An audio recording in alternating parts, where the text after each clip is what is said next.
یہ ایک سوال ہوا ہے کہ حج کیا ہے؟ تو اس کا جواب یہ ہے کہ حج کا لغوی معنی ہے قصد کرنا، ارادہ کرنا اور زیارت کرنا، اور شریعت کی اصطلاح میں یہ خاص عبادت ہے جو خاص وقت میں خاص مقامات پر خاص طریقے سے کی جاتی ہے۔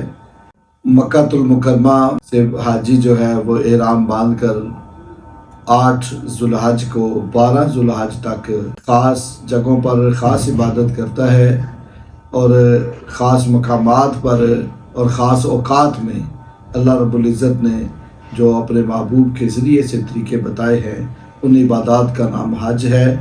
اور حج کی 3 قسمیں ہیں: حج قران، حج تمتع اور حج افراد۔